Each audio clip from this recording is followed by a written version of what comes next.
대해서 오늘 우리가 배우게 됩니다. 이 말씀을 증거하게 된 것은 이제 이번 주 수요일, 매주 수요일에는 우리가 사도행전을 배우게 됩니다. 사도행전이라는 것은 사도들의 행적을 기록하는 것을 가르칩니다.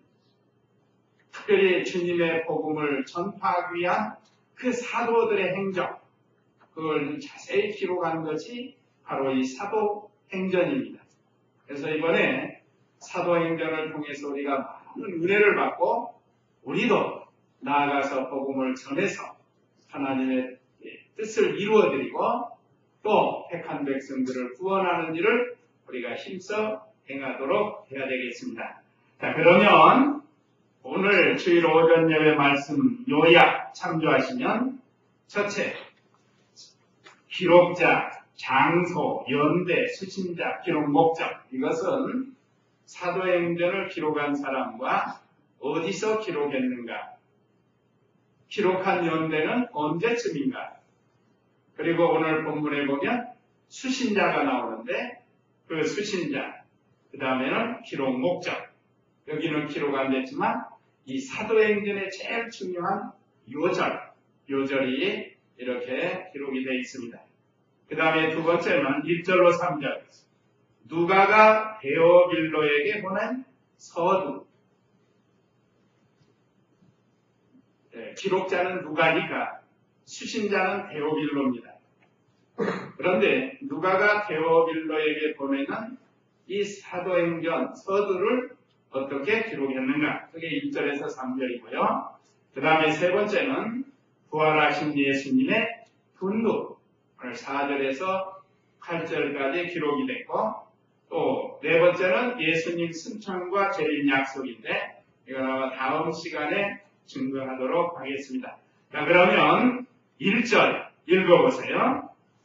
데오빌로여, 내가 먼저 쓴 글에는 예수께서 행하시고 가르치시기를 시작하신부터 모든 것들에 관하여 기록하였는데 곧 그분께서 택하신 사도들에게 성령을 통하여 명령하신 후에 들어올림을 받으신 몇 가지의 일들을 기록한 것이다. 예. 자, 오늘 우리가 배울 사도행전을 기록한 사람이 누가입니다. 누가 기록했다고요? 네, 누가가 기록했어요. 이렇게 알면 쉬워요. 누가 기록했나? 누가가 기록했다. 자, 여기 누가는 우리가 잘 아다시피 이 예수님의 직계 제자는 아닙니다. 오히려 사도 바울을 수종드는, 사도 바울을 끝까지 도와주면서 수종들었던 사도 바울의 수종자예요. 그 직업은 의사입니다. 의사. 누가복음과 이 사도행전을 보면 의술에 대한 용어가 약 40여 군데가 기록이 됐습니다. 그래서 우리가 누가복음을 보면 다른 사복음서보다 굉장히 세밀하게 기록이 됐습니다. 자세하게, 세밀하게 기록이 됐어요. 이것은 그 누가의 직업 의식을 가지고 의사가 환자를 돌볼 때 건성건성 보면 안 되잖아요. 아주 세밀하게 봐요. 그렇다고 해서 무슨 다른 복음서 건성건성 기록했다는 건 아니고, 누가복음에는 다른 복음서에 기록되지 않는 하나님의 말씀이 세밀하게, 자세하게 잘 기록이 되어 있습니다. 우리도 누가와 같이 모든 면에 좀 세밀해야 됩니다. 이 누가의 뜻은 빛나다 하는 뜻이라고 합니다. 빛나다. 사람이 이름 지을 때 이름의 뜻이 있죠? 우리 각자의 이름의 뜻이 있습니다. 그런 거 보면 이름을 좀 잘 지어야 될 것 같아요. 어떤 분들은 이름 잘못 지어가지고 그 어린아이 때 놀림당한 사람이 있어요. 놀림당한. 이름을 잘 지어서 놀림당하지 않고. 특히 요즘은 신앙적 이름을 짓는 게 참 좋을 것 같아요. 신앙의 뜻을 가지고. 그래서 이름을 지어서 늘 그 이름을 생각할 때 그 자기 이름의 뜻이 무엇인가를 가르쳐서 믿음 생활을 잘 하도록 하는 것이 참 좋을 것 같아요. 그래서 누가의 뜻은 빛나다. 또 이 누가는 누가복음을 기록한 사람. 누가복음. 오늘 여기 보면 내가 먼저 쓴 글에는 오는 거 보면 그거 보니까 먼저 쓴 글이 누가복음이에요. 누가복음. 그런 다음에 이 사도행전을 두 번째 썼습니다. 그러면 기록한 장소는 어딘가? 여기 어디라고 그랬죠? 로마 옥중이라고 그랬어요. 왜 로마 옥중이라고 했는가? 사도 바울을 따라 복음 전도하면서 같이 로마 옥중에까지 들어간 사람입니다. 사도 바울을 끝까지 수종해. 그 증거는 바울이 로마 옥중에서 전도한 일을 자세히 기록을 했다. 그러니까 또 의사이기 때문에 그 사도 바울이 몸이 연약한 부분 늘 돌봐줬을 것 같아요. 사도 바울에게는 질병이 하나 있었습니다. 사도 바울이 그 가시 같은 질병, 그 질병 때문에 복음 전하는 데 많이 불편을 느꼈어요. 그래서 성경 전체를 보면 그 질병을 안질로 봅니다. 안질, 눈병. 눈병이 생겨서 안질이 있기 때문에 복음 전하는데 참 어려웠어요. 예를 들면 저도 여기서 눈병이 나가지고 강제상에 쓰면 얼마나 덕이 안 되고 또 성경 읽는데도 얼마나 불편하겠어요. 그러니까 사도 바울이 이 병을 놓고 육체의 가시를 놓고 하나님 앞에 간절히 기도했어요. 무슨 자기 병이나 나으려고 그러는 게 아니고 하나님 영광이 가려질까봐 이 육체의 가시를 없애달라고 한 번 안 들어주시고 두 번 안 들어주시고 세 번 기도해도 안 들어주셨어요. 결국은 안 들어주셨습니다.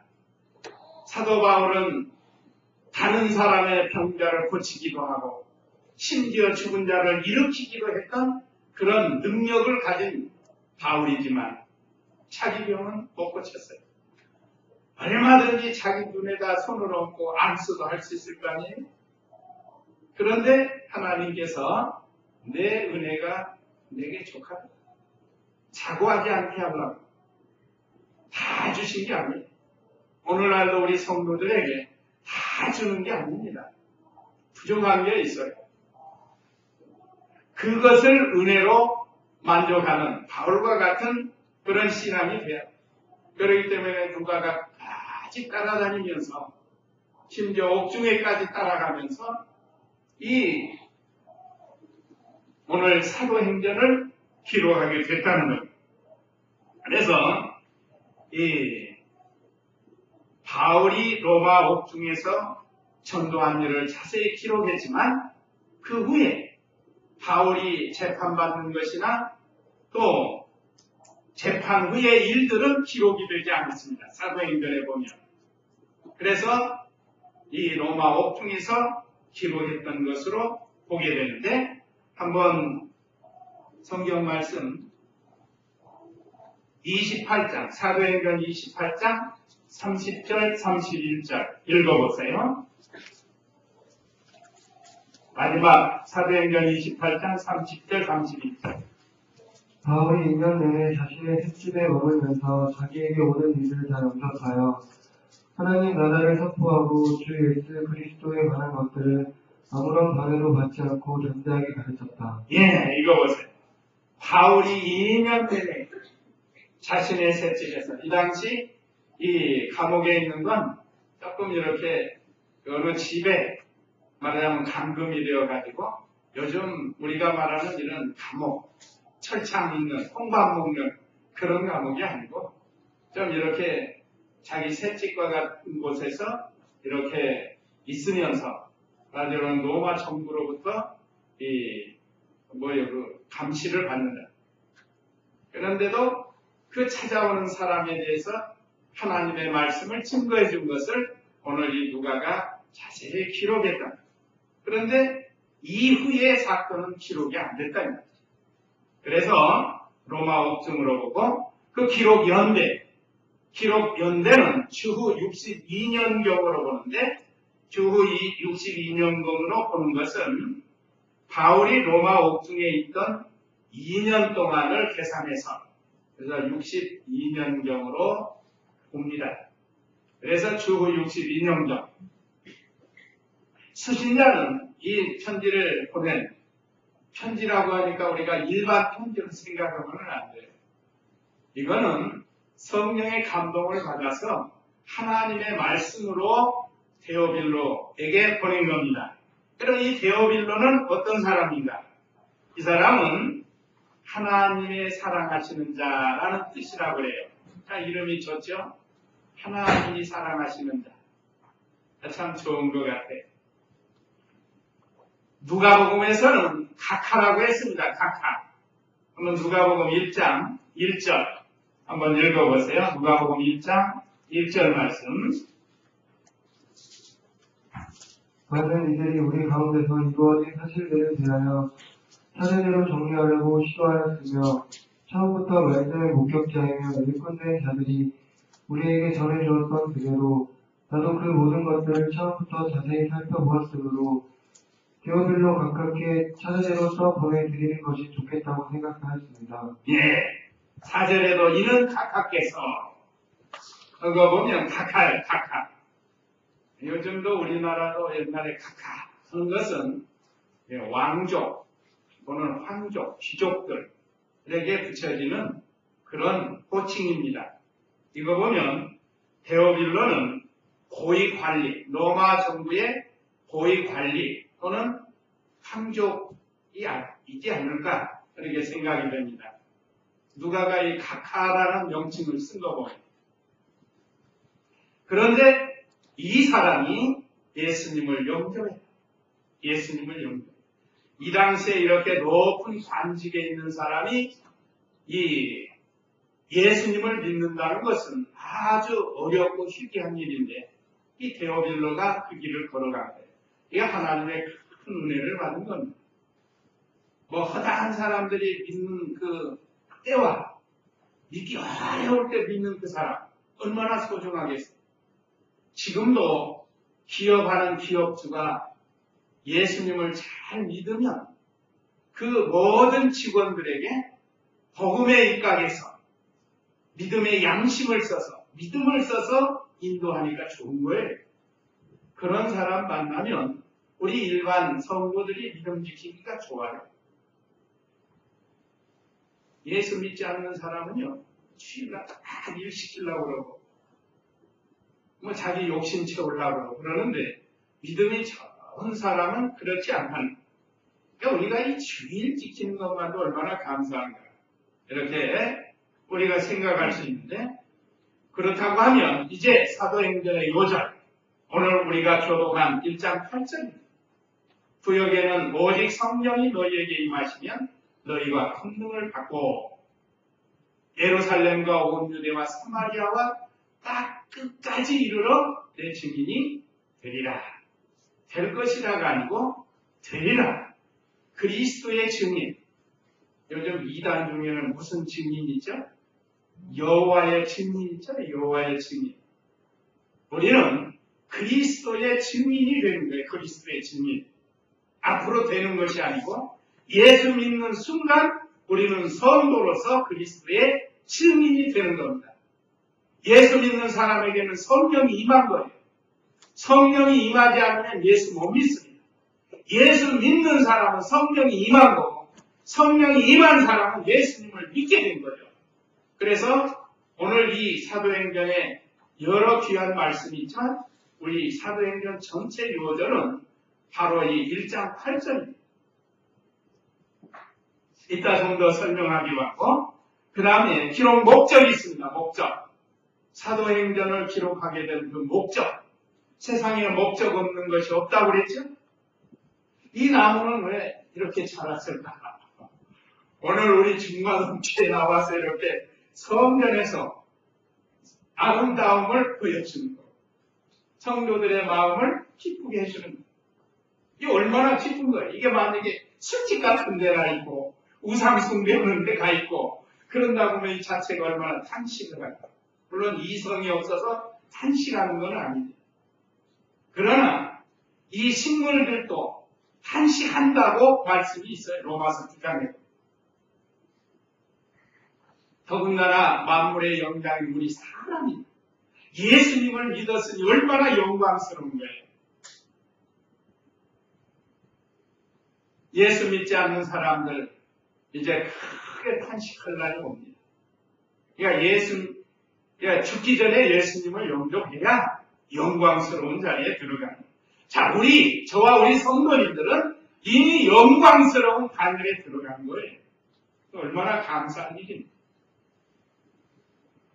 그래서 목적은 예수님 재림을 고대하면서 복음을 전하라는 거예요. 자, 우리가 예수님을 믿고 이제 약속하신 예수님의 재림을 사모하면서 기다리면서 복음을 전하는 것이 바로 이 사도행전의 기록 목적입니다. 그래서 우리가 이 사도행전을 잘 배워서 먼저 우리가 예수 믿게 해주신 것 감사하고 또 주님의 재림을 항상 기다리면서 늘 기다려야 돼. 언제 주님이 오실까? 찬송가에 있죠. 언제 우리 주님이 다시 오실지 아는 이가 없지만 주님의 재림을 고대하면서 준비하는, 그러면서 복음을 전하는 거죠. 그래서 금년에는 우리가 좀 작전을 좀 잘 짜가지고 복음을 좀 전해야 되겠습니다. 여러 가지 방법이 있지만 제일 중요한 건 1:1 전도가 제일 좋고 1:1 전도가 제일 좋습니다. 자기 아는 사람들 기도하고 전도하는 거. 그 다음에 또 우리 교회는 다 안 나와도 가가보고 방문해서 전도하는 것. 이것도 하나님이 기뻐하시는 일이에요. 그래서 우리가 그 복음 전도지 주면서 믿으면 좋고 안 믿으면 할 수 없는 거예요. 그래서 우리가 계속 주님의 명령을 순종해서 복음을 전하는 거예요. 자, 그러면 이제 오늘 본문 두 번째. 누가가 데오빌로에게 보낸 서두. 서두는 머리말입니다. 머리말. 1절에서 3절인데 1절 아까 읽었죠? 데오빌로여, 내가 먼저 쓴 글에는, 먼저 쓴 글은 이미 여러 번 말씀드린 것처럼 누가복음을 가리키는데 거기는 예수께서 행하시고 가르치시기를 시작하신부터 모든 것들에 관하여 기록하였는데, 누가복음 1장 1절로부터 쭉 보면 먼저 세례 요한이 예수님 앞서 출생할 것을 쭉 기록합니다. 세례 요한의 어머니는 요게벳이고 또 엘리사벳, 죄송합니다. 요게벳은 모세의 어머니고 이름이 비슷해가지고, 그 다음에 그 천사를 통해서 엘리사벳이 잉태할 것, 예수님보다 6개월 먼저 잉태해서, 이것도 성경 예언대로 된 거예요. 성경이 예언됐다고요. 예수님보다 6개월 먼저 나서 예수님의 길을 걷게 하고 평탄할 인물을 보내는데 엘리야의 성경을 가지고 오는 이 세례 요한을 기록을 하고, 그 다음에 이제 우리 예수님이 마리아에게 잉태될 것을 천사를 통해서 알려줬죠. 마리아의 남편은 요셉이고, 그렇게 해서 성경이 누가복음에 자세히 이렇게 자세히 기록된 다른 복음은 없어요. 그러니까 누가복음은 이렇게 자세히 기록했는데, 그래서 여기 예수님께서 행하시고 가르치시기를 시작하신부터 모든 것들을 관하여 기록하였는데, 누가복음에는 이렇게 잘 기록합니다. 그래서 누가복음 1장 1절부터 보면요, 아주 자세히 기록이 됐어요. 마태복음은 요셉의 족보를 기록했고, 누가복음은 마리아의 족보를 기록했습니다. 그래서 예수님이 마리아에게 탄생하시는 것을 자세히 기록했어요. 마태복음에서는 요셉을 통해서 예수님이 나실 것을 자세히 기록을 해요. 그래서 서로 상호 보충합니다. 또 두 번째는 예수님 탄생에서 승천까지 기록했다고 했습니다. 2절에 보면 2절 제가 읽겠습니다. 곧 그분께서 택하신 사도들에게 성령을 통하여 명령하신 후에 들어 올림 받으시는 날까지의 일들을 기록한 것이다. 예수님이 탄생하시고 승천하신 걸 기록했다는 것. 누가복음에도 보면. 그래서 누가복음 1장에서부터 쭉 보면 맨 마지막 장에서 예수님께서 부활하시고 승천하시는 그 내용이 기록이 되어 있습니다. 그뿐만 아니라 3절에서는 부활 후 40일 동안 확실하게 부활을 증거하면서 기록된 것이 누가복음에 있다는 거예요. 그것이 3절입니다. 3절 읽어보세요. 그분께서 고난을 받으신 후에 그들에게 자신이 살아계심을 확실하고 많은 증거들로 보여주시고 40일 동안 그들에게 나타나셔서 하나님 나라에 관한 일들을 말씀하셨다. 예.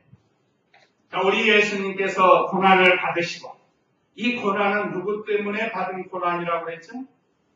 우리 때문에. 좀 더 가깝게는 나 때문이야, 나 때문에. 우리 예수님이 당하신 고난은 엄청난 고난입니다. 고난 주간이 이제 다가오는데 정신적 고난, 육체적 고난 말할 수 없이 당했어요. 우리가 예수님 전하다가 이런 고난 당합니까? 얼마나 큰 고난을 당하셨는지 몰라요. 이건 다 우리의 죄를 씻기 위해서 예수님이 대신 고난을 당해주신 겁니다. 그래서 여기 그분은 예수님이신데 고난을 받으신 후에 그들에게 자신이 살아계심을 확실하고 많은 증거들로 보여주시고 40일 동안 되시면서 부활하셔서 몇 번 나타나셨는가 하면 성경에 기록된 게 12번이에요. 12번. 맨 처음에는 막달라 마리아에게 나타나 보여주셨고 그 다음에 여인들에게 참 여기서 안타까운 게 뭔가 하면 그때 직접 3년 동안 가르쳤던 제자들 11명이 가룟 유다는 죽었습니다. 그 11명의 제자들은 맨 처음 예수님 부활을 목격하지 못했습니다. 그렇게 예수님이 죽었다가 살아나신다고 말씀해서 머리로는 믿었지만 이 가슴으로는 믿지 못할 거예요. 그래서 예수님의 부활을 맨 먼저 목격한 여인은 바로 이 7 귀신 들렸다가 고침을 받았던 막달라 지방의 마리아의 말. 그래서 막달라 마리아라고 합니다. 그 다음에 또 가서 영접한 사람들이 여인들이에요, 여인들. 제자들은 베드로와 요한은 예수님 무덤까지 왔다가 시체가 없어졌네? 어디로 갔지? 하고 그냥 돌아갔어. 그러나 막달라 마리아는 울면서 찾고 하다가 부활하신 예수님을 맨 먼저 영접하게 되는 거예요. 자, 그래서 우리 예수님은 이 부활하신 것을 확실히 증거하시기 위해서 12번이나 나타나. 맨 나중에 만삭되지 못하여 만다와 같은 4개도 보이셨고, 그게 누구죠? 사도 바울이에요. 사도 바울은 다메섹으로 예수 믿는 사람들 잡아 죽이러 잡으러 가려고 하다가 다메섹 도상에서 피 가운데 부활하신 예수님이 나타나서 그에게 나타내 보여주셨습니다. 이때 사도 바울이 회심합니다. 이때 철저히 회개하고 그래서 이제는 이 주님을 위해서 증거하는 마지막 사도가 되는 겁니다. 12번째 사도가 되는 겁니다. 자, 이렇게 우리 예수님은 12번이나 40일 동안 되시면서 이 주님의 부활하신 것, 하나님의 나라에 관한 일들을 자세히 가르쳐 주셨다. 우리가 이 성경을 통해서 이 모습을 배울 수 있습니다. 40일 동안 되셨습니다. 부활하신 후에. 이것은 예수님의 부활이 확실하다는 것을 증거해 줍니다. 그럼에도 불구하고 이 군병들, 로마, 또 종교 지도자들은 예수님 시체를 어떻게 했다고요? 제자들이 훔쳐요. 그렇게 또 악선전을 하는 거예요. 예수님의 부활을 믿지 않게 합니다. 그래서 지금도 우리는 감사하게 예수님 부활을 확실히 믿고 지키잖아요. 부활절도 지키고. 근데 세상 사람들은 에이, 죽었다고 어떻게 살아나? 사흘 만에 어떻게 살아나? 안 믿어요. 그러니까 믿어진 것이 얼마나 감사한지 모릅니다. 믿어지는 것이 감사한 거예요. 그것이 바로 성령이 우리 안에 와 계시고 우리 죽었던 영이 살아난 증거입니다. 죽었던 영이 말씀과 성령으로 살아났기 때문에 믿어지는 거예요. 하나님 말씀이 다 그대로 믿어지는 겁니다.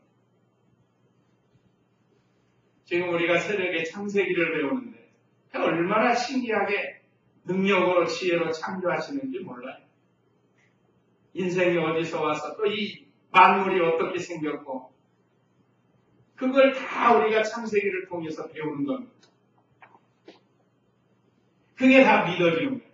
자, 그 다음에 세 번째는 부활하신 예수님의 분노. 이제 이게 4절에서 8절인데요. 자, 4절 읽어보세요. 그분께서 사도들과 함께 계시면서 그들에게 명령하시기를 예루살렘을 떠나지 말고 내게 들은 바 아버지의 약속을 기다리라. 요한은 물로 세례를 주었지만 너희는 여러 날이 지나지 않아 성령으로 세례를 받을 것이다. 라고 하셨다. 네, 첫째는 예루살렘을 떠나지 말라고 말씀하셨습니다. 4절 상반절에 보면. 자, 그분께서 사도들과 함께 계시면서 그들에게 명령하시기를 이때가 감람산에 부활하신 예수님이 이제 승천하시기 직전에 사도들을 모아놓고 예수님이 분부하시는 거예요. 그 첫 번째가 예루살렘을 떠나지 말라는 겁니다. 자, 예루살렘을 떠나지 말고 그랬는데 왜 그런가? 복음은 어디서부터 시작이 된다고요? 예루살렘. 사도행전 1장 8절 그랬죠? 성령이 너희에게 임하시면 권능을 받고 예루살렘과 그 다음에 온 유대와에서 점점 사마리아와 땅 끝까지 이르러 내 증인이 되리라니까 이 복음이 예루살렘에서부터 전파되기 때문에 이것은 하나님의 뜻입니다. 하나님의 뜻이 예루살렘에서부터 복음이 전파돼요. 그러니까 예루살렘을 떠나지 않는 것이 하나님의 뜻을, 하나님의 섭리를 순종하는 거예요. 사실 이때가 어려워요. 예루살렘을 안 떠난다는 거예요. 이 당시 예루살렘에서는 예수님을 잡아 죽이고, 요즘 말하는 이제 우리 예수님을 기독교 교주잖아요, 교주. 교주를 잡아 죽였으니까, 이제 그 제자들을 잡아 죽이려는 이 예루살렘은 살기가 아주 둥둥한 곳이에요. 그래서 이제 이 유대교 종교 지도자들이나 로마의 군병들이나 로마의 그 군인들 예수님 잡아 죽이려고 혈안이 되었다. 그러다가 예수님 잡아 죽였으니까 이제 그 제자들을 죽이려고 하고 많은 사람이 흩어져요. 그런데 사도들에게는 예루살렘을 떠나지 말라. 말씀했습니다. 그러니까 그 말씀을 지키려면 환난이나 핍박을 견뎌야 돼. 여간한 믿음이 아니면 안 돼. 그래서 거기서 뭐 하겠어요? 그 우리가 사도행전 2장에 보면 120명이 마가 요한의 다락방에 모여서 뭐 하죠? 전심으로 기도하고. 자, 이것은 말씀을 생명보다 더 귀중히 여기는 그런 믿음을 가지라는 겁니다. 예루살렘을 떠나지 않는 건 생명과 바꿔야 할 그런 환경이라고요, 거기가. 그러니까 말씀이 더 중요한가, 내 생명이 더 중요한가. 그러니까 말씀이 더 중요하게 여기고 생명과 바꾸려고 하는 그런 신앙, 순교적 신앙이 있어야 되는 것을 가르쳐주는 거예요. 오늘 우리도 이 믿음이 필요해요. 말씀을 속된 말로 헌식장처럼 버리지 말고 그 하나님의 말씀이라고 하면 생명 내어놓고 지키려고 하는 그런 신앙이 되어야 되고 그 다음에 두 번째는 4절 하반절과 5절에서 아까 읽었죠? 내게 들은 바 아버지의 약속을 기다려라. 요한은 물로 세례를 주었지만 너희는 여러 날이 지나지 않아 성령으로 세례를 받을 것이다. 예수님이 직접 말씀하셨습니다. 한번 누가복음 24장 49절. 누가복음 24장 49절을 읽어보세요.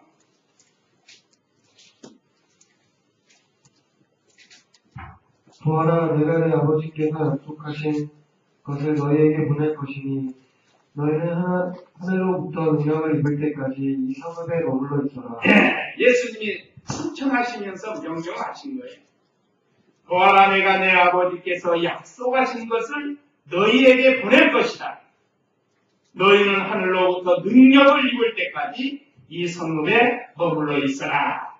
이 약속의 말씀을 이 사도들로 하여금 지키게 하려고 예루살렘을 떠나지 말고 아버지의 약속하신 것을 기다리라는데, 그게 뭐죠? 아버지의 약속하신 게 보혜사 성령이에요. 보혜사 성령. 그래서 오늘 여기 본문에도 5절에 그겁니다. 5절. 요한은 물로 세례를 주었지만 너희는 여러 날 지나지 않아 성령으로 세례를 받을 것이다. 자, 구약 시대에도 성령으로 인도해 줬는데 이제 예수님이 부활 승천하시잖아요. 승천하시고 열흘 있다가 보혜사 성령이 강림하십니다. 그러니까 열흘 동안 120명이 그거 모여가지고 간절히 기도한 거예요. 마가 요한을 따라가는. 그때 오순절 성령, 보혜사 성령이 임하신 겁니다. 그러니까 이 말씀을 지킨 거예요. 예루살렘을 떠나지 말고 아버지의 약속하신 것을 기다리라. 아버지 약속하신 것이 바로 이 보혜사 성령입니다. 원래 이 제자들이 뭔지 모르지만 아버지께서 능력을 덧입히는 무언가를 준다고 약속했는데 그 능력을 덧입혀줄 그 뭔가가 뭔가, 그게 바로 보혜사 성령이에요. 그래서 예수님이 부활하시고 40일 동안 계시다가 승천하시고 열흘 있다가 보혜사 성령이 오셔서 오순절 성령이라고도 하는 겁니다. 그래서 우리 예수님의 말씀대로 순종을 해서 이들이 기다렸어요. 아버지 약속하신 것을 기다리면서 뭐 하면서 기도했다고 그랬죠? 네, 뭐 하면서 기다렸다고 그랬죠? 기도하면서. 그래서 약속하신 보혜사 성령이 마가 요한의 다락방에 모여있는 120명의 성도들에게 임한 거예요. 그래서 이제 이 신약 시대는 이 보혜사 성령, 대언의 성령이다. 대언의 성령. 전에는 예수님이 아버지를 대언해 주시고 우리를 변호해 주셨습니다. 이제 이번에는 성령이 오셔서 아버지를 대언하시고 우리를 변호하시고 인도해 주시는 역할을 하시는 분이 바로 이 보혜사 성령이죠. 그러니까 이 보혜사 성령이 오시는 게 좋아요. 예수님이 가시고 보혜사 성령이 오시면, 예수님은 물질이시기 때문에, 물질로 계셨기 때문에 동시다발로 역사를 하기가 어려워요. 그래서 동시다발로 역사하게 하시려고 보혜사 성령님이 강림하신 겁니다. 그건 요한복음 14장 16절, 거기서 한번 읽어보세요. 요한복음 14장 16절. 내가 아버지께 간구하면 아버지께서 다른 보혜사를 너희에게 주셔서 영원히 너희와 함께 계시게 하실 것이다. 네.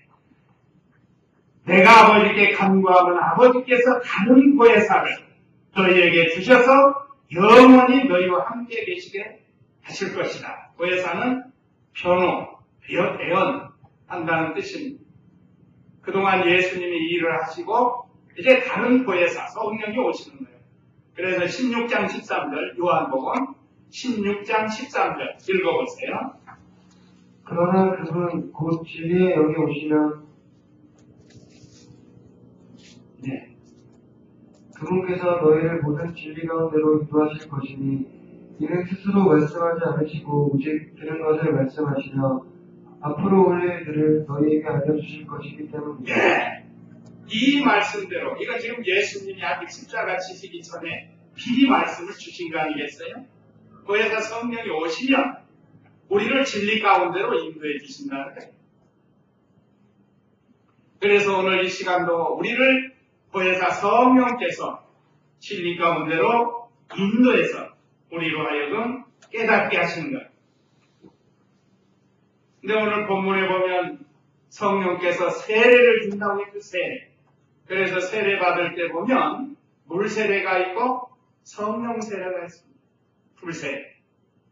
이 불세례, 성령 세례는 과거, 현재, 미래의 죄를 태워서 씻어서 깨끗하게 해주는 것을 가르쳐주고, 물세례는 이 불세례 받은 성도들에게 외부로 인치는 하나의 의식입니다. 성령 받은, 예수 믿고 성령 받은, 성령 받고 예수 믿는 성도들에게 의식적으로 행하는, 또 이 의식도 예수님이 직접 정해주셨어요. 그래서 예수 믿고 난 성도는 반드시 이 세례를 받도록 힘을 써야 됩니다. 그러나 이미 불세례를 받은 거예요. 자, 그 다음에 세 번째는 땅끝까지 예수님의 증인이 되라고 했습니다. 6절에서 8절인데 6절 읽어보세요. 사도들이 함께 모였을 때 예수께 질문하여 말하기를 주님 주께서 이스라엘에게 나라를 회복하실 때가 이때입니까? 하니 예수께서 그들에게 말씀하셨다. 아버지께서 자신의 권한을 주실 때와 시기는 너희의 알 바가 아니다. 그러나 성령이 너희에게 임하시면 너희가 능력을 받고 예루살렘과 온 유대와 사마리아와 땅끝까지 이르러 내 증인이 될 것이다. 예. 여기 제자들의 질문. 아직도 믿음이 없어요. 아직도. 그래서 이제 보혜사 성령을 받고 나서야 참으로 좀 더 믿음 있는 그들이 되는 겁니다. 아직 중생을 못했다는 것은 아니고 구약시대에도 성령이 역사했기 때문에 그러나 믿음이 약해요. 오늘날도 그렇죠. 예수를 믿고 중생을 했지만 믿음이 잘하는 사람이 있고 잘하지 못한 사람이 있어요. 이 제자들이 바로 아직도 어린아이와 같아요. 그래서 여기 오늘 6절 말씀에 사도들이 6절 맞죠? 네, 6절에 사도들이 함께 모였을 때 예수께 질문하여 말하기를 주님, 주께서 이스라엘에게 나라를 회복시킬 때가 이때입니까? 이건 지금 육신적인 나라를 생각합니다.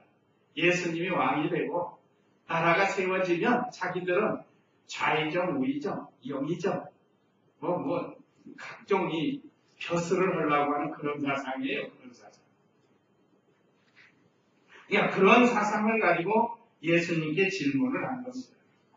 그래서 실제로 최후의 만찬에서도 서로 높아지려고 하지 않았어요?